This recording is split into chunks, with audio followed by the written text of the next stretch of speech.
ಆತ್ಮೀಯ ವಿದ್ಯಾರ್ಥಿಗಳೇ, ರಾಜ್ಯಶಾಸ್ತ್ರದ ಮೊದಲನೇ ಅಧ್ಯಾಯವಾದಂತಹ ನಮ್ಮ ಸಂವಿಧಾನದ ಪಾಠವನ್ನು ಕಲೀಲಿಕ್ಕೆ ತಮ್ಮೆಲ್ಲರಿಗೂ ನಾನು ಸ್ವಾಗತವನ್ನು ಕೋರ್ತಾ ಇದ್ದೇನೆ.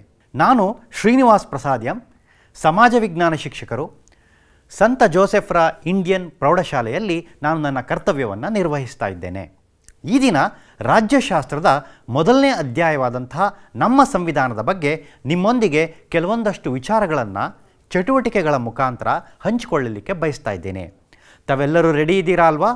ಒಂದು ಪುಸ್ತಕವನ್ನು, ಒಂದು ಪೆನ್ನು ಹಾಗೂ ಲಭ್ಯವಿದ್ದಲ್ಲಿ ಪಠ್ಯಪುಸ್ತಕವನ್ನು ನೀವು ತೆಗೆದಿಟ್ಕೊಂಡ್ರೆ ಈ ಪಾಠ ಹೆಚ್ಚು ಅರ್ಥವಾಗುತ್ತೆ ಅಂತ ಹೇಳಿ ನಾನು ಭಾವಿಸಿದ್ದೇನೆ ಮಕ್ಕಳೇ. ಮೊದಲಿಗೆ ಈ ಪಾಠದಲ್ಲಿ ನಾವು ಏನೇನು ಓದ್ತಿದ್ದೀವಿ ಮಕ್ಕಳೇ? ಈ ಅಧ್ಯಾಯದಲ್ಲಿ ಕೆಳಗಿನ ಅಂಶಗಳನ್ನು ನಾವು ತಿಳಿತೀವಿ. ಯಾವುದು ನೋಡಿ, ಇಲ್ಲಿ ಸಂವಿಧಾನ ರಚನೆ, ಸಂವಿಧಾನದ ಪ್ರಾಮುಖ್ಯತೆ ಏನು, ಸಂವಿಧಾನದ ಕರಡು ಸಮಿತಿ ಹಾಗೂ ಸಂವಿಧಾನದ ಪ್ರಸ್ತಾವನೆ ಅಂಥೇಳಿ 4 ಅಂಶಗಳನ್ನು ನಿಮಗೆ ಕೊಟ್ಟಿದ್ದೇನೆ. ಸಂವಿಧಾನದ ರಚನೆ ಹೇಗಾಯಿತು ನಮ್ಮ ದೇಶದಲ್ಲಿ, ಅದೇ ರೀತಿ ಸಂವಿಧಾನದ ಪ್ರಾಮುಖ್ಯತೆ ಏನು, ನಮ್ಮ ದೇಶಕ್ಕೆ ಸಂವಿಧಾನ ಯಾವ ಕಾರಣಕ್ಕಾಗಿ ಬೇಕು ಅನ್ನೋದನ್ನು ನಾವು ತಿಳ್ಕೊಳ್ತಿದ್ವಿ. ಹಾಗೆ ಸಂವಿಧಾನದ ಕರಡು ಸಮಿತಿ ಹೇಗೆ ರಚನೆ ಆಯಿತು, ಅವರು ಯಾವ ರೀತಿ ಯಾವ ಅಂಶಗಳನ್ನು ಒಳಗೊಂಡು ಸಂವಿಧಾನವನ್ನು ರಚನೆಯನ್ನು ಮಾಡಿದರು, ಹಾಗೆಯೇ ಸಂವಿಧಾನದ ಪ್ರಸ್ತಾವನೆಯಲ್ಲಿ ಏನು ಹೇಳುತ್ತೆ, ಸಂವಿಧಾನದ ಪ್ರಸ್ತಾವನೆಯಲ್ಲಿರ್ತಕ್ಕಂತಹ ಪ್ರಮುಖ ಲಕ್ಷಣಗಳು ಯಾವ್ಯಾವುದು, ಈ ಎಲ್ಲ ಅಂಶಗಳನ್ನು ನಾವು ಈ ತರಗತಿಯಲ್ಲಿ ತಿಳಿದುಕೊಳ್ತಾ ಇದ್ದೀವಿ ಮಕ್ಕಳೇ. ಇದನ್ನು ತಿಳಿದುಕೊಳ್ಳೋದಕ್ಕೆ ಮುಂಚೆ ನಾವು ಒಂದು ಸಣ್ಣ ಚಟುವಟಿಕೆಯಲ್ಲಿ ಭಾಗವಹಿಸೋಣ ಮಕ್ಕಳೇ. ನಿಮಗೆ ಒಂದಷ್ಟು ಚಿತ್ರಗಳನ್ನು ನಾನು ತೋರಿಸ್ತೀನಿ. ಆ ಚಿತ್ರಗಳನ್ನು ನೋಡಿ ಆ ಚಿತ್ರಕ್ಕೆ ಸಂಬಂಧಿಸಿದಂತಹ ಪ್ರಶ್ನೆಗೆ ನೀವು ಉತ್ತರವನ್ನು ಹೇಳ್ತೀರಾ. ಉತ್ತರವನ್ನು ಏನು ಮಾಡಬೇಕು, ನೀವು ಆ ಪುಸ್ತಕದಲ್ಲಿ ಬರೀಬೇಕು. ನೀವು ಉತ್ತರವನ್ನು ಬರೆದಿದ್ದೇ ಆದರೆ ನಂತರ ನಾನು ನಿಮಗೆ ಉತ್ತರವನ್ನು ಕೊಡ್ತೀನಿ. ನೀವು ಆ ಉತ್ತರ ಜೊತೆಗೆ ನೀವೇನು ಮಾಡ್ಬೋದು, ನೀವು ಕಂಪೇರ್ ಮಾಡ್ಕೊಳ್ಬಹುದು. ರೆಡಿ ಇದ್ದೀರಾ ಅಲ್ವಾ ಮಕ್ಕಳೇ? ಈಗ ಮೊದಲನೇ ಪ್ರಶ್ನೆ ನಿಮಗೆ ಬಂತು. ನೋಡಿ ಮಕ್ಕಳೇ, ಮೂಲಭೂತ ಹಕ್ಕುಗಳು ನಮಗೆ ಹೇಗೆ ದೊರಕಿವೆ ಅಂತ ಹೇಳ್ತೀರಿ? ಹೇಗೆ ದೊರಕಿದೆ? ಮೂಲಭೂತ ಹಕ್ಕುಗಳು ನಮಗೆ ಹೇಗೆ ದೊರಕಿವೆ ಹೇಳಬಹುದಾ ಮಕ್ಕಳೇ? ಉತ್ತರ ನಾನು ಹೇಳ್ತೀನಿ. ಮೂಲಭೂತ ಹಕ್ಕುಗಳು ನಮ್ಮ ಸಂವಿಧಾನದ ಮುಖಾಂತರ ನಮ್ಮೆಲ್ಲರಿಗೂ ದೊರಕಿದೆ. ಈ ಚಿತ್ರದಲ್ಲಿರುವ ಕಟ್ಟಡವನ್ನು ನೀವು ಗುರುತಿಸಬೇಕು. ಈ ಚಿತ್ರದಲ್ಲಿರ್ತಕ್ಕಂತಹ ಕಟ್ಟಡವನ್ನು ನೀವು ಗುರುತಿಸ್ತೀರಾ? ಗುರುತಿಸಿದ್ದೀರಾ ಅಲ್ವಾ ಎಲ್ರಿಗೂ? ತುಂಬ ಸರಳವಾದ ಪ್ರಶ್ನೆ. ಹೌದು, ಉತ್ತರ ಬಂತು ನೋಡಿ, ಭಾರತದ ಸಂಸತ್ ಭವನ. ಹಾಗೆ ಇನ್ನೊಂದು ಪ್ರಶ್ನೆ ನಿಮ್ಮಲ್ಲಿದೆ, ಎಲ್ಲರೂ ಗುರುತಿಸ್ತೀರಿ. ಈ ಚಿತ್ರದಲ್ಲಿರುವ ವ್ಯಕ್ತಿಯನ್ನು ನೀವು ಗುರುತಿಸ್ತೀರಾ ಮಕ್ಕಳೇ? ಎಲ್ಲರೂ ಗುರುತಿಸಿದ್ದೀರಿ. ಉತ್ತರ ನಿಮ್ಮ ಮುಂದೆ ಬಂದಿದೆ, ಡಾಕ್ಟರ್ BR ಅಂಬೇಡ್ಕರ್ ಅವರು. ನೋಡಿ, ಈ ಚಿತ್ರದಲ್ಲಿರ್ತಕ್ಕಂತಹ ವ್ಯಕ್ತಿಗಳನ್ನು ನೀವು ಗುರುತಿಸ್ತೀರಾ?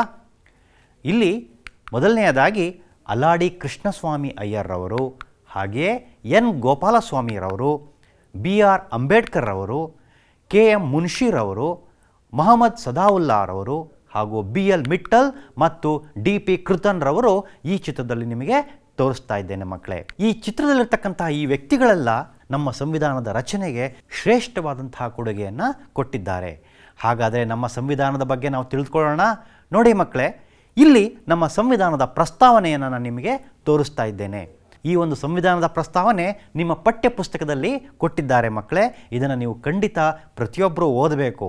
ನೀವೆಲ್ಲರೂ ಸಂವಿಧಾನದ ಪ್ರಸ್ತಾವನೆಯನ್ನು ಜನವರಿ 26ರಂದು ಓದ್ತೀರಾ ಅಲ್ವೇ? ನಿಮ್ಮ ಶಾಲೆಯಲ್ಲಿ ನಿಮ್ಮ ಸಮಾಜ ವಿಜ್ಞಾನ ಶಿಕ್ಷಕರು, ಮುಖ್ಯೋಪಾಧ್ಯಾಯರು ಇದನ್ನು ಓದ್ತಾರೆ. ನೀವೆಲ್ಲರೂ ಅದನ್ನು ಓದ್ತೀರಾ ಅಲ್ವಾ? ಅದರ ಬಗ್ಗೆನೇ ನಾವು ಇವತ್ತು ಈ ಪಾಠದಲ್ಲಿ ತಿಳಿದುಕೊಳ್ತಾ ಇದ್ದೀವಿ ಮಕ್ಕಳೇ. ಈಗ ನಮ್ಮ ಸಂವಿಧಾನದ ಬಗ್ಗೆ ನಾವು ತಿಳಿದುಕೊಳ್ಳೋಣ. 1947ರಲ್ಲಿ ಭಾರತ ಸ್ವತಂತ್ರ ಆಯಿತು. ಸ್ವತಂತ್ರ ಆದ ನಂತರ ಹಲವಾರು ಸಮಸ್ಯೆಗಳನ್ನು ನಾವು ಆಂತರಿಕವಾಗಿ, ಬಾಹ್ಯವಾಗಿ ಎದುರಿಸಬೇಕಾಯಿತು. ಹಾಗಾದರೆ ಆ ಸವಾಲುಗಳು ಯಾವುದು? ನೀವು ಪಟ್ಟಿ ಮಾಡ್ಬೋದಾ? ಹಾಗಾದರೆ ತೆಗೆದುಕೊಳ್ಳಿ, ತಡ ಯಾಕೆ? ಒಂದು ಪುಸ್ತಕ, ಒಂದು ಪೆನ್ ತೆಗೆದುಕೊಂಡು ಭಾರತ 1947ರ ನಂತರ ಯಾವ್ಯಾವ ಸಮಸ್ಯೆಗಳನ್ನು ಎದುರಿಸ್ತು ಅನ್ನೋದನ್ನು ನೀವು ಪಟ್ಟಿ ಮಾಡ್ತೀರಾ ಮಕ್ಕಳೇ? ಮೊದಲನೇದಾಗಿ ನಮ್ಮ ದೇಶದ ನೆರೆಹೊರೆಯ ರಾಷ್ಟ್ರಗಳಾದಂತಹ ಶ್ರೀಲಂಕಾ, ಪಾಕಿಸ್ತಾನ, ಬಾಂಗ್ಲಾದೇಶ ಹಾಗೂ ನೇಪಾಳದಿಂದ ಲಕ್ಷಗಟ್ಟಲೆ ನಿರಾಶ್ರಿತರು, ವಲಸಿಗರಾಗಿ ಬಂದರು. ಇವರೆಲ್ಲರಿಗೂ ಪುನರ್ವಸತಿ ಕಲ್ಪಿಸ್ತಕ್ಕಂಥದ್ದು ಅಂದಿನ ಸರ್ಕಾರದ ದೊಡ್ಡ ಸವಾಲಾಗಿತ್ತು ಮಕ್ಕಳೇ.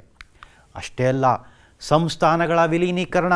ಭಾರತದಲ್ಲಿ 560ಕ್ಕೂ ಹೆಚ್ಚು ಸಂಸ್ಥಾನಗಳು, ರಾಜಮನೆತನಗಳು ಇದ್ದವು. ಆ ಎಲ್ಲ ಸಂಸ್ಥಾನಗಳನ್ನು ನಾವು ಭಾರತದ ಒಕ್ಕೂಟದೊಳಗಡೆ ಸೇರಿಸ್ಕೊಳ್ಬೇಕಾಗಿತ್ತು. ನಿಮ್ಮೆಲ್ಲರಿಗೂ ಗೊತ್ತು ಮಕ್ಕಳೇ, ಸರ್ದಾರ್ ವಲ್ಲಭಭಾಯ್ ಪಟೇಲ್ರವರು ಯಶಸ್ವಿಯಾಗಿ ಈ ಎಲ್ಲ ಸಂಸ್ಥಾನಗಳನ್ನು ಭಾರತದ ಒಕ್ಕೂಟದೊಳಗಡೆ ತೆಗೆದುಕೊಂಡು ಬಂದರು ಅಂತ. ಆದರೆ ಅಂದಿನ ದಿನ ಅದು ಒಂದು ದೊಡ್ಡ ಒಂದು ಚಾಲೆಂಜ್ ಅಥವಾ ಸವಾಲಾಗಿ ನಮ್ಮ ಮುಂದೆ ಇತ್ತು.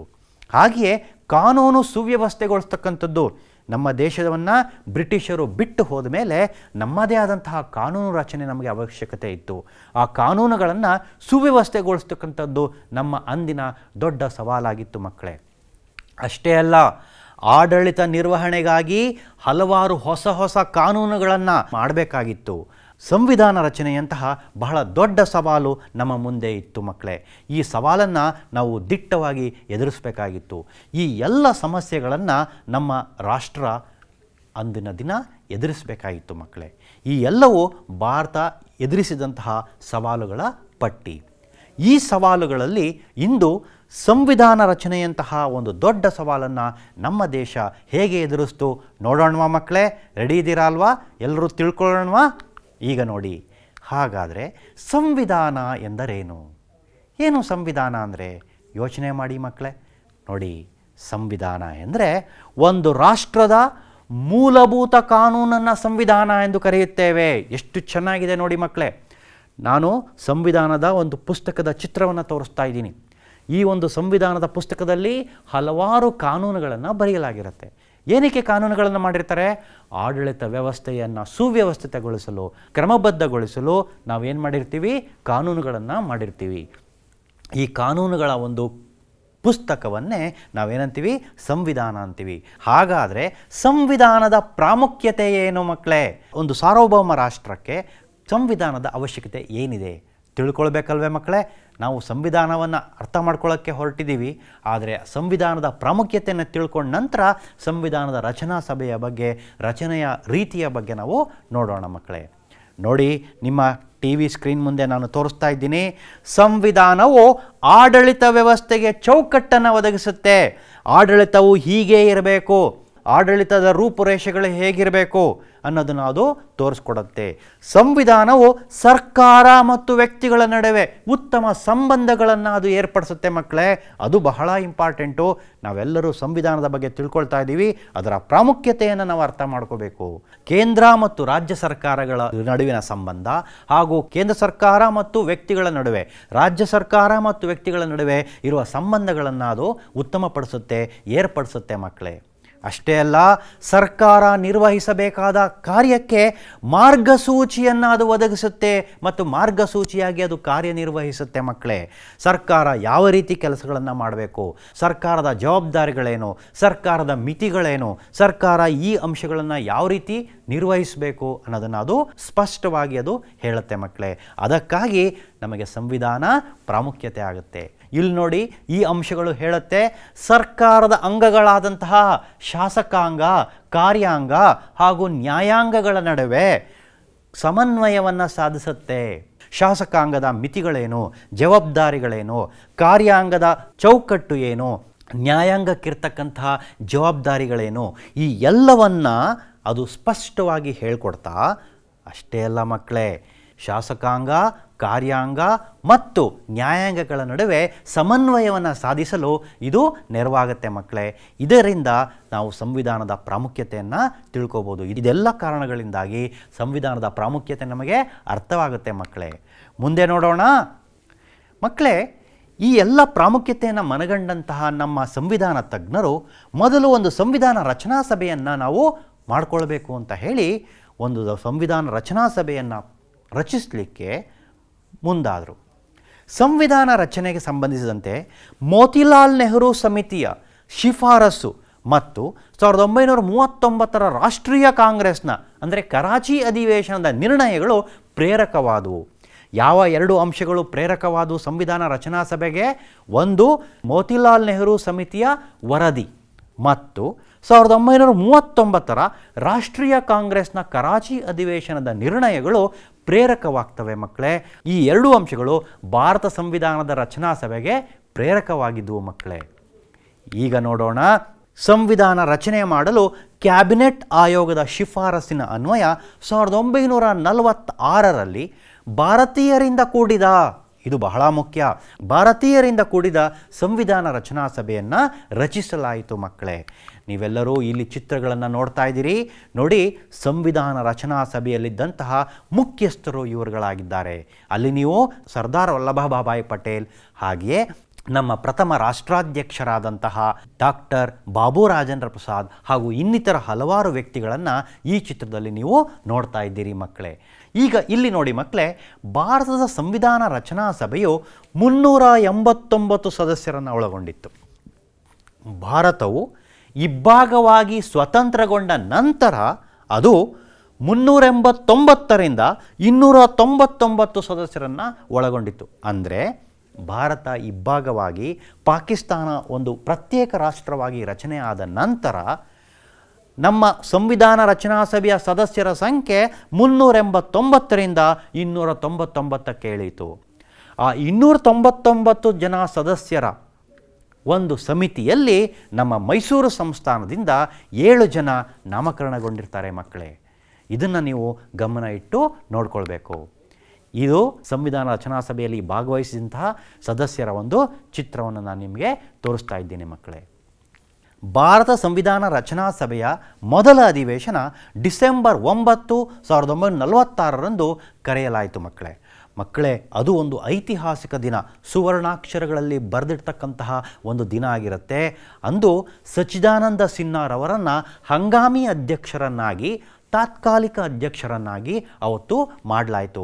ಆ ಇದ್ದಂತಹ ಸದಸ್ಯರಲ್ಲಿ ಸಚ್ಚಿದಾನಂದ ಸಿನ್ಹಾರವರು ಅತ್ಯಂತ ಹಿರಿಯರಾಗಿದ್ದರಿಂದ ಅವರನ್ನು ಸಂವಿಧಾನ ರಚನಾ ಸಭೆಯ ಒಂದು ಹಂಗಾಮಿ ಅಧ್ಯಕ್ಷರನ್ನಾಗಿ ಆಯ್ಕೆ ಮಾಡಲಾಯಿತು ಮಕ್ಕಳೇ.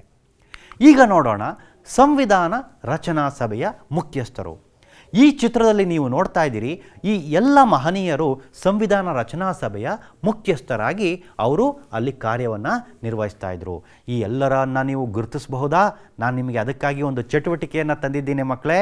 ನೀವೆಲ್ಲರೂ ಸಕ್ರಿಯರಾಗಿ ಭಾಗವಹಿಸಿ ಆ ಮಹನೀಯರನ್ನು ಹೆಸರಿಸ್ತೀರಾ. ನಾನು ಚಿತ್ರಗಳನ್ನು ತೋರಿಸ್ತೇನೆ, ಆ ಚಿತ್ರಗಳನ್ನು ನೋಡ್ತಾ ನೀವು ಆ ಮಹನೀಯರನ್ನು ಗುರುತಿಡಿತೀರಾ ಮಕ್ಕಳೇ. ನೋಡಿ, ಈಗ ನಿಮ್ಮ TV ಸ್ಕ್ರೀನ್ ಮೇಲೆ ಬಂದಿದೆ. ಈ ಥರನ್ನ ನೀವು ಗುರುತಿಸ್ತೀರಾ? ಎಲ್ಲರೂ ಗುರುತಿಸಿದಿರಿ. ಹೌದು, ಜವಾಹರ್ಲಾಲ್ ನೆಹರು, ಚಾಚಾ ನೆಹರು ಅಂತ ಹೇಳಿ ಕರೆಸ್ಕೊಳ್ತಾರೆ. ಈಗ ಇನ್ನೊಂದು ಚಿತ್ರವನ್ನು ನಾನು ನಿಮಗೆ ತೋರಿಸ್ತೀನಿ.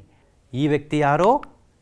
ಹೌದು, ಕರೆಕ್ಟ್, ಸರ್ದಾರ್ ವಲ್ಲಭಭಾಯ್ ಪಟೇಲ್ರವರು. ಈಗಾಗಲೇ ನೀವು ಚಟುವಟಿಕೆಯಲ್ಲಿ ಗುರುತಿಸಿದ್ದೀರಿ. ಈ ವ್ಯಕ್ತಿಯನ್ನು ನೀವು ಗುರುತಿಸ್ತೀರಾ? ಸರಿ ಇದೆ, ಡಾಕ್ಟರ್ BR ಅಂಬೇಡ್ಕರ್ ಅವರು. ಈಗ ಇನ್ನೊಬ್ಬ ವ್ಯಕ್ತಿಯನ್ನು ನಾನು ನಿಮಗೆ ತೋರಿಸ್ತಾ ಇದ್ದೀನಿ. ಈ ವ್ಯಕ್ತಿಯನ್ನು ನೀವು ಗುರುತಿಸಬಹುದಾ? ಯಾರು? ಮೌಲಾನಾ ಅಬ್ದುಲ್ ಕಲಾಂ ಆಜಾದ್. ಇವರು ಸಂವಿಧಾನ ರಚನಾ ಕಾರ್ಯದಲ್ಲಿನ ಸದಸ್ಯರು. ಇವರಲ್ಲದೆ ಇನ್ನಷ್ಟು ಜನ ಸಂವಿಧಾನ ರಚನಾ ಕಾರ್ಯದಲ್ಲಿ ಇದ್ದರು.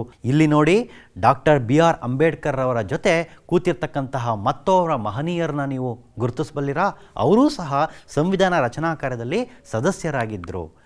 ಹೌದಾ? ಯಾರದು? C. ರಾಜಗೋಪಾಲಾಚಾರಿ, ಚಕ್ರವರ್ತಿ ರಾಜಗೋಪಾಲಾಚಾರಿಯವರು. ಇವರು ಕಟ್ಟಕಡೆಯ ಗವರ್ನರ್ ಜನರಲ್ ಸಹ ಆಗಿದ್ದರು ಮಕ್ಕಳೇ. ಈಗ ನೋಡೋಣ, ಇನ್ನೊಂದು ಚಿತ್ರ ನಿಮಗೆ ನಾನು ತೋರಿಸ್ತಾ ಇದ್ದೀನಿ.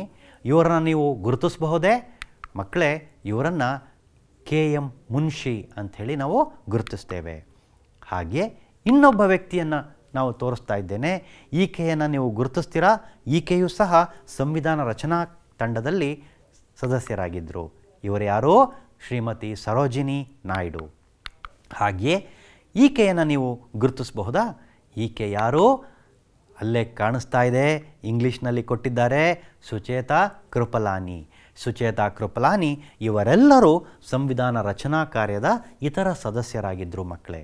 ಸಂವಿಧಾನ ರಚನಾ ಕಾರ್ಯದಲ್ಲಿ ಕರ್ನಾಟಕದಿಂದ 7 ಸದಸ್ಯರುಗಳು ನಾಮನಿರ್ದೇಶನಗೊಂಡಿದ್ದರು. ಅವ್ರುಗಳು ಯಾರು ಅಂತ ನೀವು ಹೇಳ್ಬೋದಾ ಮಕ್ಕಳೇ? ಯೋಚನೆ ಮಾಡ್ತೀರಾ? ನಾನು ಫೋಟೋವನ್ನು ತೋರಿಸ್ತೇನೆ. ಅವ್ರು ಯಾರು ಅಂತ ಹೇಳ್ತೀರಾ ಮಕ್ಕಳೇ? ಈಗ ನೀವು ನೋಡ್ತಾ ಇರ್ತಕ್ಕಂತಹ ಚಿತ್ರ ಯಾರ್ದು ಅಂದರೆ S. ನಿಜಲಿಂಗಪ್ಪರವರು. ಈ ವ್ಯಕ್ತಿಯನ್ನು ನೀವು ಗುರುತಿಸ್ಬೋದಾ? KC ರೆಡ್ಡಿ ಅವರು. ಅಷ್ಟೇ ಅಲ್ಲ, ಇವರನ್ನು ನೀವು ಗುರುತಿಸ್ಬೋದಾ? ನಮ್ಮ ಕರ್ನಾಟಕದಿಂದ ಅಂದರೆ ಮೈಸೂರು ಸಂಸ್ಥಾನದಿಂದ ನಾಮನಿರ್ದೇಶನಗೊಂಡಿದ್ದಂತಹ 7 ಸದಸ್ಯರಲ್ಲಿ ಇವರು ಒಬ್ಬರು. ಇವರು ಕೆಂಗಲ್ ಹನುಮಂತಯ್ಯನವರು. ಹಾಗೆಯೇ ಇವರನ್ನು ನೀವು ಗುರುತಿಸ್ತೀರಾ? ಇವರ ಹೆಸರೇನು? ಟೇಕೂರು ಸುಬ್ರಹ್ಮಣ್ಯಂ. ಕರ್ನಾಟಕದಿಂದ ಸುಮಾರು 7 ಜನ ಸಂವಿಧಾನ ರಚನಾ ಕಾರ್ಯಕ್ಕೆ ನಾಮನಿರ್ದೇಶನಗೊಂಡಿದ್ದರು ಮಕ್ಕಳೇ. 1946 ಡಿಸೆಂಬರ್ 11ರಂದು ಡಾಕ್ಟರ್ ರಾಜೇಂದ್ರ ಪ್ರಸಾದ್ರವರನ್ನು ಕಾಯಂ ಅಧ್ಯಕ್ಷರನ್ನಾಗಿಯೂ ಮತ್ತು ಟಿ ಕೃಷ್ಣಮಾಚಾರ್ಯರವರನ್ನು ಉಪಾಧ್ಯಕ್ಷರನ್ನಾಗಿಯೂ ಆಯ್ಕೆ ಮಾಡಲಾಯಿತು ಮಕ್ಕಳೇ. ಇಲ್ಲಿಂದ ನಂತರ ಸಂವಿಧಾನದ ರಚನೆ ಒಂದು ವೇಗವನ್ನು ಪಡ್ಕೊಳ್ಳುತ್ತೆ, ಸಂವಿಧಾನದ ರಚನೆ ಆರಂಭವಾಗುತ್ತೆ ಮಕ್ಕಳೇ. ಈಗ ನೋಡೋಣ ಕರಡು ಸಮಿತಿ ರಚನೆ. ಸಂವಿಧಾನ ರಚನೆಯ ಸಮಿತಿ ಬಗ್ಗೆ ನಾವು ತಿಳ್ಕೊಂಡ್ವಿ. ಈಗ ನಾವು ಏನು ತಿಳ್ಕೊಳ್ತೀವಿ? ಕರಡು ಸಮಿತಿ ರಚನೆಯ ಬಗ್ಗೆ ನಾವು ತಿಳ್ಕೊಳ್ತೀವಿ. ಸಂವಿಧಾನ ರಚನಾ ಸಭೆಯು ರಾಷ್ಟ್ರಕ್ಕೆ ಸಂಬಂಧಿಸಿದ ವಿಷಯಗಳನ್ನು ವಿವರವಾಗಿ ಪರಿಶೀಲಿಸಲು 22 ಸಮಿತಿಗಳನ್ನು ಮತ್ತು 5 ಉಪಸಮಿತಿಗಳನ್ನು ಅದು ಹೊಂದಿತ್ತು. ಈ ಎಲ್ಲ ಸಮಿತಿಗಳಲ್ಲಿ ಪ್ರಧಾನವಾದಂತಹ ಬಹಳ ಮುಖ್ಯವಾದಂತಹ ಸಮಿತಿ ಯಾವುದು ಅಂದರೆ ಸಂವಿಧಾನ ಕರಡು ರಚನಾ ಸಮಿತಿ ಅಲ್ವಾ? ಆ ಸಂವಿಧಾನ ಕರಡು ರಚನಾ ಸಮಿತಿ ಯಾರ ಅಧ್ಯಕ್ಷತೆಯಲ್ಲಿ ಇತ್ತು? ಬಾಬಾ ಸಾಹೇಬ್ ಅಂಬೇಡ್ಕರ್ ಅವರ ಅಧ್ಯಕ್ಷತೆಯಲ್ಲಿ ಇತ್ತು ಅಂತ ನಾವು ಹೇಳ್ತೀವಿ. ಇವರ ನೇತೃತ್ವದಲ್ಲಿ ಸಂವಿಧಾನ ರಚನೆ ಆಯಿತು ಅಂತ ನಾವು ಹೇಳ್ತೀವಿ ಮಕ್ಕಳೇ. ಸಂವಿಧಾನ ಕರಡು ರಚನಾ ಸಮಿತಿಯು 2 ವರ್ಷ 11 ತಿಂಗಳು ಮತ್ತು 18 ದಿನಗಳನ್ನು ಈ ಒಂದು ಕಾರ್ಯಕ್ಕೆ ತೆಗೆದುಕೊಳ್ಳುತ್ತೆ ಮಕ್ಕಳೇ. ಈ ಚಿತ್ರದಲ್ಲಿ ನೀವು ನೋಡ್ತಾ ಇದ್ದೀರಿ, ಇವರೆಲ್ಲರೂ ಸಹ ಸಂವಿಧಾನ ಕರಡು ರಚನಾ ಸಮಿತಿಯ ಸದಸ್ಯರಾಗಿದ್ದರು ಮಕ್ಕಳೇ. ಅಲ್ಲಿ ಡಾಕ್ಟರ್ BR ಅಂಬೇಡ್ಕರ್ ಹಾಗೂ ಇನ್ನಿತರ ಹಲವಾರು ಸದಸ್ಯರುಗಳು ಸಕ್ರಿಯರಾಗಿ ಭಾಗವಹಿಸ್ತಾ ಸಂವಿಧಾನ ಕರಡು ರಚನೆಯಲ್ಲಿ ಭಾಗವಹಿಸ್ತಾರೆ ಮಕ್ಕಳೇ. ಮಕ್ಕಳೇ, ಇಲ್ಲಿ ನೀವು ನೋಡ್ತಾ ಇದ್ದೀರಿ, ಈ ಚಿತ್ರದಲ್ಲಿ ನಮ್ಮ ಭಾರತದ ಸಂವಿಧಾನ ಹಾಗೂ ಡಾಕ್ಟರ್ BR ಅಂಬೇಡ್ಕರ್ ಅವರು ನಮ್ಮ ಮೊದಲ ರಾಷ್ಟ್ರಾಧ್ಯಕ್ಷರಾದಂತಹ ಬಾಬು ರಾಜೇಂದ್ರ ಪ್ರಸಾದ್ರವರಿಗೆ ಹಸ್ತಾಂತರ ಮಾಡ್ತಾ ಇದ್ದಾರೆ. ಇದು ಬಾಬು ರಾಜೇಂದ್ರ ಪ್ರಸಾದ್ರವರು ಆ ಕರಡು ಸಮಿತಿಯ ವರದಿಯನ್ನು ಸ್ವೀಕರಿಸ್ತಾರೆ. ನಂತರ ಜನವರಿ 26, 1950ರಂದು ಈ ಒಂದು ಸಂವಿಧಾನವನ್ನು ಅಧಿಕೃತವಾಗಿ ಜಾರಿಗೆ ತರ್ತಾರೆ. ಅವತ್ತಿಂದ ಭಾರತ ಗಣತಂತ್ರವಾಗುತ್ತೆ ಮಕ್ಕಳೇ. ಸಂವಿಧಾನದ ಕರಡು ಪ್ರತಿಯನ್ನು ಡಾಕ್ಟರ್ BR ಅಂಬೇಡ್ಕರ್ ಅವರು ಮೊದಲ ರಾಷ್ಟ್ರಾಧ್ಯಕ್ಷರಾದಂತಹ ಬಾಬು ರಾಜೇಂದ್ರ ಪ್ರಸಾದ್ರವರಿಗೆ ಹಸ್ತಾಂತರಿಸ್ತಾ ಇದ್ದಾರೆ ಮಕ್ಕಳೇ. ಡಿಸೆಂಬರ್ 17, 1946ರಂದು ಡಾಕ್ಟರ್ BR ಅಂಬೇಡ್ಕರ್ ಅವರು ಭಾಷಣವನ್ನು ಮಾಡ್ತಾರೆ. ಎಷ್ಟು ಸೊಗಸಾಗಿತ್ತು ಆ ಭಾಷಣ ಗೊತ್ತಾ? ತಾವೆಲ್ಲರೂ ಕೇಳ್ತೀರಾ ಆ ಭಾಷಣವನ್ನು? ಡಾಕ್ಟರ್ BR ಅಂಬೇಡ್ಕರ್ ಅವರ ಧ್ವನಿಯನ್ನು ನೀವು ಈಗ ಕೇಳಲಿಕ್ಕೆ ರೆಡಿ ಇದ್ದೀರಾ ಅಲ್ವಾ?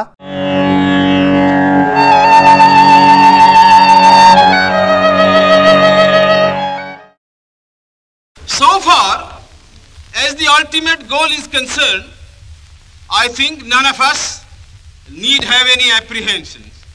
None of us need have any doubt.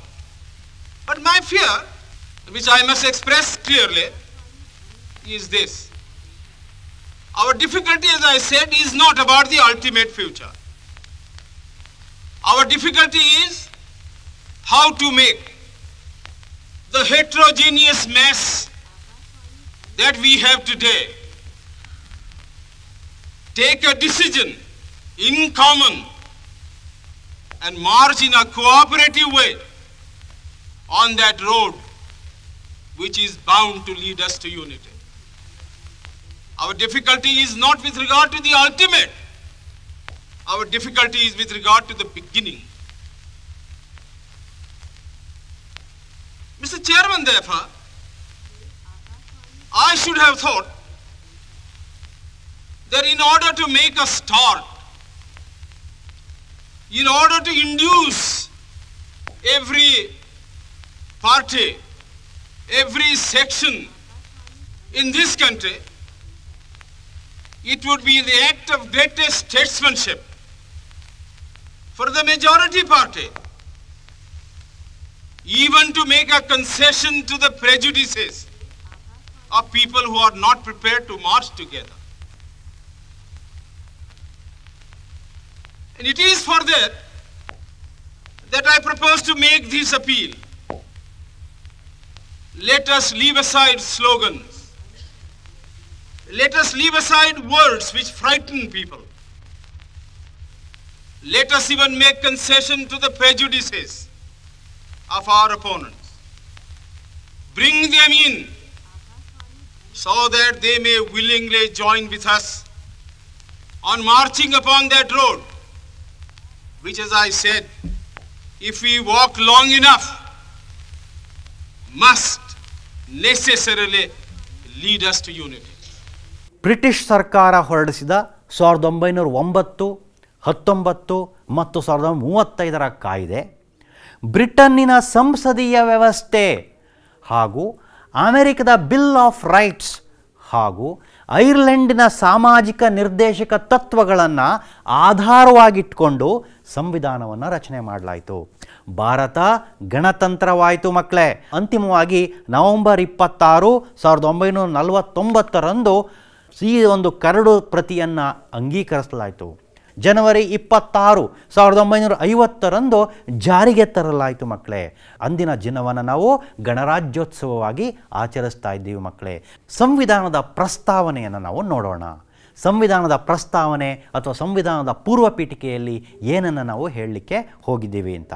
ಮಕ್ಕಳೇ, ಭಾರತ ಸಂವಿಧಾನವು ತನ್ನದೇ ಆದ ಪ್ರಸ್ತಾವನೆಯನ್ನು ಹೊಂದಿದೆ. ಸಂವಿಧಾನದ ಪ್ರಸ್ತಾವನೆ ಅನೇಕರ ವಿಚಾರಧಾರೆಗಳನ್ನು ಒಳಗೊಂಡಿದೆ ಮಕ್ಕಳೇ. ಸಂವಿಧಾನದ ರೂಪುರೇಷೆ, ಮೌಲ್ಯ, ಸಿದ್ಧಾಂತ ಮತ್ತು ಉದ್ದೇಶಗಳ ಸಾರಾಂಶವೇ ನಮ್ಮ ಸಂವಿಧಾನದ ಪ್ರಸ್ತಾವನೆಯಾಗಿದೆ ಮಕ್ಕಳೇ. ಈ ಪ್ರಸ್ತಾವನೆಯು ಡಿಸೆಂಬರ್ 13, 1946 ಜವಾಹರಲಾಲ್ ನೆಹರೂರವರು ಮಂಡಿಸಿದ ಧ್ಯೇಯಗಳ ನಿರ್ಣಯವನ್ನು ಸಂವಿಧಾನ ರಚನಾ ಸಭೆ ಜನವರಿ 22, 1947 ಅಂಗೀಕರಿಸಿತು. ಅದನ್ನು ಸಂವಿಧಾನ ಪ್ರಸ್ತಾವನೆಯ ಪೂರ್ವ ಪೀಠಿಕೆಯಲ್ಲಿ ನಾವು ಗಮನಿಸ್ತೀವಿ ಮಕ್ಕಳೇ. ಈ ನಿರ್ಣಯವು ಭಾರತದ ಸ್ವಾತಂತ್ರ್ಯ, ಗಣರಾಜ್ಯ, ಪ್ರಜೆಗಳ ಪರಮಾಧಿಕಾರ, ಜನತೆಯ ಸಾಮಾಜಿಕ, ಆರ್ಥಿಕ ಹಾಗೂ ರಾಜಕೀಯ ನ್ಯಾಯ ಒದಗಿಸುವುದಾಗಿ ಇದು ತಿಳಿಸಿದೆ ಮಕ್ಕಳೇ.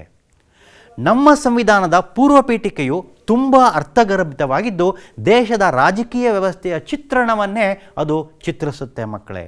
ಹಾಗಾದರೆ ಅದರ ಬಗ್ಗೆ ನಾವು ತಿಳಿದುಕೊಳ್ಳೋಣ ಮಕ್ಕಳೇ. ನೋಡಿ, ನಮ್ಮ ಸಂವಿಧಾನ ನಮ್ಮ ಕೈದೀಪವಾಗಿದೆ. ಇದನ್ನು ಕೆಲವರು ಸಂವಿಧಾನದ ಒಡವೆ ಅಂತ ಬಣ್ಣಿಸಿದ್ದಾರೆ ಮಕ್ಕಳೇ. KM ಮುನ್ಷಿಯವರು, ನೀವು ಆಗಲೇ ಅವರ ಚಿತ್ರವನ್ನು ನೋಡಿದ್ದೀರಿ. ಸಂವಿಧಾನ ತಜ್ಞರಾದಂತಹ KM ಮುನ್ಷಿಯವರು ಏನು ಹೇಳ್ತಾರೆ, ಇದು ರಾಜಕೀಯ ಜಾತಕ ಅಂತ ಹೇಳಿದ್ದಾರೆ.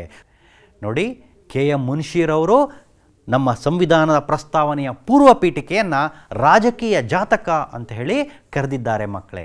ಇದನ್ನು ಆಧಾರವಾಗಿಟ್ಕೊಂಡು ನಾವು ಇನ್ನೊಂದಷ್ಟು ಅಂಶಗಳನ್ನು ನಾವು ತಿಳ್ಕೊಳ್ಳೋಣ. ಇವರು KM ಮುನ್ಷಿ. ಭಾರತದ ಪ್ರಜೆಗಳಾದ ನಾವು, ನೋಡಿ, ನಮ್ಮ ಸಂವಿಧಾನ ಪೂರ್ವ ಪೀಠಿಕೆಯಲ್ಲಿ ಯಾವ ರೀತಿ ಬರೆದಿದ್ದೇವೆ ನಾವು, ಭಾರತದ ಪ್ರಜೆಗಳಾದ ನಾವು. ಎಷ್ಟು ಚೆನ್ನಾಗಿದೆ ಅಂತಂದರೆ, ಭಾರತದ ಪ್ರಜೆಗಳಿಂದಲೇ ಅಧಿಕಾರವನ್ನು ನಾವು ತೆಗೆದುಕೊಂಡಿದ್ದೇವೆ.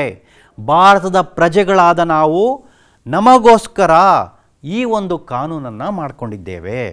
ಭಾರತ ಸಂವಿಧಾನವು ಭಾರತೀಯರಿಂದಲೇ ರಚಿತಗೊಂಡು ಭಾರತೀಯರಿಗಾಗಿಯೇ ರಚಿತಗೊಂಡಿದೆ ಮಕ್ಕಳೇ. ಭಾರತೀಯ ಸಂವಿಧಾನವು ಭಾರತೀಯರಿಂದಲೇ ರಚಿತಗೊಂಡು ನಾವೆಲ್ಲರೂ ಭಾರತೀಯರು ಎಂಬ ಭಾವನೆ ಹೊಂದಿ ಎಲ್ಲರ ಆಶೋತ್ತರಗಳನ್ನು ಕಾಪಾಡೋದರಲ್ಲಿ ಶ್ರಮ ವಹಿಸ್ತಾ ಇದೆ ಮಕ್ಕಳೇ. ಸಾರ್ವಭೌಮ ರಾಷ್ಟ್ರ ಅಂತ ನಾವು ಹೇಳ್ಕೊಂಡಿದ್ದೇವೆ. ನಮ್ಮ ಸಂವಿಧಾನದ ಪೂರ್ವ ಪೀಠಿಕೆಯಲ್ಲಿ ಪರಮಾಧಿಕಾರ ಸಂಪನ್ನ ರಾಷ್ಟ್ರ, ಸಾರ್ವಭೌಮ ರಾಷ್ಟ್ರ ಅಂಥೇಳಿ ನಮ್ಮನ್ನು ನಾವು ಕರೆದುಕೊಂಡಿದ್ದೇವೆ. ಭಾರತವು ಪ್ರಪಂಚದ ಯಾವುದೇ ರಾಷ್ಟ್ರದ ಅಧೀನವಾಗಿಲ್ಲ, ಅಧೀನವಾಗಿರದೆ ಸಾರ್ವಭೌಮ ರಾಷ್ಟ್ರವಾಗಿದೆ ಮಕ್ಕಳೇ. ವಿಶ್ವದ ಯಾವುದೇ ಬಣಕ್ಕೆ ನಾವು ಸೇರಿಲ್ಲ ಮಕ್ಕಳೇ. ಯಾವುದೇ ಬಣಕ್ಕೆ, ಅಮೆರಿಕವಾಗಲಿ ಅಥವಾ ರಷ್ಯಾದ ಬಣಕ್ಕೆ ನಾವು ಸೇರಿಕೊಳ್ಳದೆ ನಮ್ಮದೇ ಆದಂತಹ ಸ್ವತಂತ್ರ ನಿಲುವನ್ನು ನಾವು ಹೊಂದಿದ್ದೇವೆ. ಸ್ವತಂತ್ರವಾದಂತಹ ವಿದೇಶಾಂಗ ನೀತಿಯನ್ನು ನಾವು ಹೊಂದಿದ್ದೇವೆ. ಹಾಗೆಯೇ ಅಲಿಪ್ತ ನೀತಿಯನ್ನು ಅನುಸರಿಸ್ತಾ ಯೋಜನಾ ಪದ್ಧತಿಗಳನ್ನು ಅನುಸರಿಸಿ ಆಂತರಿಕ ಮತ್ತು ಬಾಹ್ಯ ಪರಮಾಧಿಕಾರವನ್ನು ನಮ್ಮ ಭಾರತ ದೇಶ ಪಡೆದಿದೆ ಅಂಥೇಳಿ ನಾವು ಇಲ್ಲಿ ಹೇಳ್ತಾ ಇದ್ದೀವಿ. ಅದನ್ನು ಸಂವಿಧಾನದ ಪೂರ್ವ ಪೀಠಿಕೆಯಲ್ಲಿ ಬಹಳ ಸ್ಪಷ್ಟವಾಗಿ ಅದನ್ನು ನಮೂದಿಸಿದ್ದೇವೆ ಮಕ್ಕಳೇ. ಹಾಗೆಯೇ ನಮ್ಮ ಸಂವಿಧಾನದಲ್ಲಿ ಸಮಾಜವಾದ ಅಂತಕ್ಕಂತಹ ಒಂದು ಪದವನ್ನು 1976 ಸಂವಿಧಾನಕ್ಕೆ ಮಾಡಿದಂತಹ 42ನೇ ತಿದ್ದುಪಡಿಯ ಮೂಲಕ ಅಳವಡಿಸಿಕೊಳ್ಳಲಾಗಿದೆ. ಹಾಗಾದರೆ ಸಮಾಜವಾದ ಅಂದರೆ ಏನು? ಸಮಾಜವಾದವನ್ನು ತಿಳ್ಕೊಳ್ಳೋಣ ಮಕ್ಕಳೇ. ಸಮಾಜವಾದ ಅಂದರೆ ಭಾರತವನ್ನು ಸುಖಿ ರಾಜ್ಯ ಮತ್ತು ಸಮಾಜವಾದಿ ರಾಷ್ಟ್ರವನ್ನಾಗಿ ಮಾಡ್ತಕ್ಕಂಥದ್ದು. ಅಂದ್ರೇನು? ಸಮಾಜವಾದಿ ತತ್ವಗಳನ್ನು ಆಧರಿಸಿ, ಸಮಾಜವಾದಿ ತತ್ವಗಳನ್ನು ಪ್ರಜಾಪ್ರಭುತ್ವದ ಮೂಲಕ ಜಾರಿಗೆ ತರಲು ಸಾಧ್ಯ ಎಂಬತಕ್ಕಂಥದ್ದು ಸಂವಿಧಾನದ ಪೂರ್ವ ಪೀಠಿಕೆಯು ಸೂಚಿಸುತ್ತೆ ಮಕ್ಕಳೇ. ಇದನ್ನು ನಾವು ನಮ್ಮ ಪೂರ್ವ ಪೀಠಿಕೆಯಲ್ಲಿ ನಮೂದಿಸಿದ್ದೇವೆ. ಹಾಗೆಯೇ ರಾಜ್ಯ ನಿರ್ದೇಶಕ ತತ್ವಗಳನ್ನು ಸಹ ನಾವಲ್ಲಿ ಸೂಚಿಸಿದ್ದೇವೆ ಮಕ್ಕಳೇ. ರಾಜ್ಯ ನಿರ್ದೇಶಕ ತತ್ವಗಳು ಕೇಂದ್ರ ಮತ್ತು ರಾಜ್ಯ ಸರ್ಕಾರಗಳಿಗೆ ಅವುಗಳ ಜವಾಬ್ದಾರಿಗಳನ್ನು ಕಾಲಕಾಲಕ್ಕೆ ಎಚ್ಚರಿಸ್ತಾ ಇರುತ್ತೆ. ರಾಜ್ಯ ನಿರ್ದೇಶಕ ತತ್ವಗಳು ಕೇಂದ್ರ ಮತ್ತು ರಾಜ್ಯ ಸರ್ಕಾರಗಳ ಜವಾಬ್ದಾರಿಯನ್ನು ಸೂಚಿಸತಕ್ಕಂಥದ್ದಾಗಿದೆ. ಸಮಾಜವಾದಿ ರಾಷ್ಟ್ರ ನಿರ್ಮಾಣದ ಬುನಾದಿಯಾದಂತಹ ರಾಜ್ಯ ನಿರ್ದೇಶಕ ತತ್ವಗಳನ್ನು 42ನೇ ತಿದ್ದುಪಡಿ ಮೂಲಕ ನಾವು ಅಳವಡಿಸಿಕೊಳ್ಳಲಾಗಿದೆ ಮಕ್ಕಳೇ. ಈ ಮೂಲಕ ಭೂ ಸುಧಾರಣೆ ಹಾಗೂ ಪ್ರಗತಿಪರ ಆರ್ಥಿಕ ಕಾರ್ಯಕ್ರಮಗಳನ್ನು ಜಾರಿಗೆ ತರಲಾಗಿದೆ. ಹಲವಾರು ಭೂರಹಿತ ರೈತರು ಭೂಮಿಯನ್ನು ಪಡೆದುಕೊಂಡಿದ್ದು ಹಾಗೂ ಸರ್ಕಾರಗಳು ಈ ನಿಟ್ಟಿನಲ್ಲಿ ಕಾನೂನುಗಳನ್ನು ಮಾಡ್ತಕ್ಕಂಥದ್ದು ಮತ್ತು ಜಮೀನ್ದಾರಿ ಪದ್ಧತಿಯನ್ನು ನಿಷೇಧ ಮಾಡಿರ್ತಕ್ಕಂಥದ್ದು ಇವೆಲ್ಲವೂ ಈ ರಾಜ್ಯ ನಿರ್ದೇಶಕ ತತ್ವಗಳ ಒಂದು ಸೂಚನೆಯ ಮೇರೆಗೆ ಆಗಿದೆ ಅಂತಂದರೂ ತಪ್ಪಾಗೋದಿಲ್ಲ ಮಕ್ಕಳೇ. ಹಾಗೆಯೇ ಜಾತ್ಯತೀತ ಅಥವಾ ಮತನಿರಪೇಕ್ಷ ರಾಷ್ಟ್ರ ಅಂತ ಹೇಳ್ತೀವಿ. ಸಂವಿಧಾನದ ಪೂರ್ವ ಪೀಠಿಕೆಯಲ್ಲಿ ನಮ್ಮ ರಾಷ್ಟ್ರ ಮತನಿರಪೇಕ್ಷ ರಾಷ್ಟ್ರ, ಜಾತ್ಯತೀತ ರಾಷ್ಟ್ರ. ಹಾಗಾದರೆ ಜಾತ್ಯತೀತ ಎಂಬ ಪದವನ್ನು ನಾವು ಯಾವಾಗ ನಮ್ಮ ಸಂವಿಧಾನದ ಒಂದು ಪೂರ್ವ ಪೀಠಿಕೆಗೆ ನಾವು ಸೇರಿಸಿದ್ವಿ? 1976ರಲ್ಲಿ 42ನೇ ತಿದ್ದುಪಡಿಯ ಮೂಲಕ. ಹಾಗಂದರೆ ಅರ್ಥ ಏನು? ಭಾರತವು ಯಾವುದೇ ಮತವನ್ನು ರಾಷ್ಟ್ರೀಯ ಮತವಾಗಿ ನಾವು ಘೋಷಿಸಿಲ್ಲ, ಯಾವುದೇ ಮತವನ್ನು ರಾಷ್ಟ್ರೀಯ ಮತವಾಗಿ ನಾವು ಅಂಗೀಕರಿಸಿಲ್ಲ ಅಂತ ಅರ್ಥ ಬರುತ್ತೆ. ಆದ್ದರಿಂದ ಭಾರತ ಮತನಿರಪೇಕ್ಷ ರಾಷ್ಟ್ರವಾಗಿದೆ ಮಕ್ಕಳೇ. ಪ್ರಜೆಗಳು ತಮಗೆ ಬೇಕಾದ ಮತವನ್ನು ಆಚರಿಸುವ, ಅನುಸರಿಸುವ, ಪ್ರಸಾರ ಮಾಡುವ ಹಕ್ಕನ್ನು ಪಡೆದಿದ್ದಾರೆ. ಸರ್ವಧರ್ಮಕ್ಕೂ ಸಮಾನವಾದಂತಹ ಪ್ರಾತಿನಿಧ್ಯವನ್ನು ಭಾರತದಲ್ಲಿ ಕೊಡಲಾಗಿದೆ. ಹಾಗೆಯೇ ಪ್ರಜಾಸತ್ತಾತ್ಮಕ ಗಣರಾಜ್ಯ ಅಂತ ಹೇಳ್ತೀವಿ. ಭಾರತ ಎಲ್ಲರ ಸುಖವನ್ನು ಬಯಸುವ, ಸಾಧಿಸುವ ಜವಾಬ್ದಾರಿಯನ್ನು ಸಂವಿಧಾನದ ಮುಖಾಂತರ ಸರ್ಕಾರಕ್ಕೆ ಕೊಟ್ಟಿದೆ. ರಾಷ್ಟ್ರದ ಸಮಸ್ಯೆಗಳನ್ನು ಚರ್ಚೆಗಳ ಮೂಲಕ ಬಗೆಹರಿಸಿಕೊಳ್ಳಲು ಇಲ್ಲಿ ಸಹಾಯ ಆಗುತ್ತೆ. ಅಷ್ಟೇ ಅಲ್ಲ, 5 ವರ್ಷಗಳಿಗೊಮ್ಮೆ ನಡೆಯುವ ಸಾರ್ವತ್ರಿಕ ಚುನಾವಣೆಯಲ್ಲಿ ವಯಸ್ಕ ಮತದಾನ ಮತ್ತು ಮುಕ್ತ ಮತದಾನ ಪದ್ಧತಿಯನ್ನು ನಾವು ಜಾರಿಗೊಳಿಸಿರ್ತಕ್ಕಂಥದ್ದು ಈ ಒಂದು ಪ್ರಜಾಸತ್ತಾತ್ಮಕ ಗಣರಾಜ್ಯವನ್ನು ಅದು ಸೂಚಿಸುತ್ತೆ ಮಕ್ಕಳೇ. ಈ ಪಾಠದಲ್ಲಿರ್ತಕ್ಕಂತಹ ಎಲ್ಲ ಅಂಶಗಳನ್ನು ನೀವು ತಿಳಿದುಕೊಂಡ್ರಿ. ಈಗ ಪುನರಾವಲೋಕನವನ್ನು ಮಾಡೋಣ ಮಕ್ಕಳೇ. ಈ ಪಾಠದಲ್ಲಿ ನಾವು ಯಾವ್ಯಾವ ಅಂಶಗಳನ್ನು ತಿಳ್ಕೊಂಡ್ವಿ? ಸಂವಿಧಾನ ರಚನೆ ಹೇಗೆ ಆಗಿದೆ, ಸಂವಿಧಾನದ ಪ್ರಾಮುಖ್ಯತೆ ಏನು, ಸಂವಿಧಾನದ ಅರ್ಥವೇನು, ಸಂವಿಧಾನದ ಕರಡು ಸಮಿತಿಯಲ್ಲಿ ಯಾವ ಯಾವ ಸದಸ್ಯರಿದ್ದರು, ಸಂವಿಧಾನ ರಚನಾ ಸಭೆಯಲ್ಲಿ ಇದ್ದಂತಹ ಮೈಸೂರು ಸಂಸ್ಥಾನದ ಪ್ರತಿನಿಧಿಗಳು ಯಾರು, ಹಾಗೂ ಸಂವಿಧಾನದ ಪ್ರಸ್ತಾವನೆಯನ್ನು ನೀವು ಕೂಲಂಕುಷವಾಗಿ ಅಧ್ಯಯನವನ್ನು ಮಾಡಿದ್ರಿ ಮಕ್ಕಳೇ. ಸಂವಿಧಾನ ಅಂದ್ರೇನು? ಒಂದು ದೇಶದ ಮೂಲಭೂತ ಕಾನೂನಿನ ಪಟ್ಟಿಯೇ ಸಂವಿಧಾನ ಅಂತೇಳಿ ನಾವು ಕರಿತೀವಿ. ಸಂವಿಧಾನದ ಕರಡು ಸಮಿತಿ ಡಾಕ್ಟರ್ BR ಅಂಬೇಡ್ಕರ್ ಅವರ ಅಧ್ಯಕ್ಷತೆಯಲ್ಲಿ ಸುಮಾರು 2 ವರ್ಷ 11 ತಿಂಗಳು 18 ದಿನಗಳ ಕಾಲ ಸುದೀರ್ಘವಾದಂತಹ ಸಮಾಲೋಚನೆ, ತಿದ್ದುಪಡಿಗಳು, ಚರ್ಚೆಗಳ ಮುಖಾಂತರ ಕಡೆಯದಾಗಿ ಸಂವಿಧಾನದ ಕರಡನ್ನು ಅವರು ಸಂಸತ್ತಿನಲ್ಲಿ ಅವರು ಮಂಡಿಸ್ತಾರೆ. ಇದು ಜನವರಿ 26, 1950ರಂದು ಜಾರಿಗೆ ಬರುತ್ತೆ. ಅಂದಿನಿಂದ ಭಾರತ ಗಣತಂತ್ರವಾಗಿ ರಚನೆ ಆಗುತ್ತೆ ಮಕ್ಕಳೇ. ಸಂವಿಧಾನದ ಪ್ರಸ್ತಾವನೆಯಲ್ಲಿ ಭಾರತೀಯರಾದ ನಾವು, ಭಾರತದ ಪ್ರಜೆಗಳಾದ ನಾವು ಅಂತ ಹೇಳಿ ಅದನ್ನು ಆರಂಭ ಮಾಡಲಾಗಿದೆ. ಮತ್ತು ಈ ಒಂದು ಪ್ರಸ್ತಾವನೆಯಲ್ಲಿ ಸಮಾಜವಾದ, ಜಾತ್ಯತೀತವಾದ ಹಾಗೂ ರಾಜ್ಯ ನಿರ್ದೇಶಕ ತತ್ವಗಳು, ಸಮಾನತೆ, ಸ್ವತಂತ್ರ ಈ ಎಲ್ಲ ಅಂಶಗಳನ್ನು ಅಲ್ಲಿ ಅಡಕಗೊಳಿಸಿದ್ದೇವೆ ಮಕ್ಕಳೇ.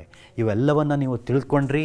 ನಿಮ್ಮೆಲ್ಲರಿಗೂ ಈ ಪಾಠ ಅರ್ಥ ಆಗಿದೆ ಅಂತ ಹೇಳಿ ಭಾವಿಸ್ತಾ ನಾನೀಗ ನಿಮಗೆ ಮನೆಗೆಲಸವನ್ನು ಕೊಡ್ತೀನಿ. ನಿಮ್ಮ ಪಠ್ಯಪುಸ್ತಕದಲ್ಲಿ ಪುಟ ಸಂಖ್ಯೆ 54ರಲ್ಲಿ ಒಂದಷ್ಟು ಪ್ರಶ್ನೆಗಳಿದೆ.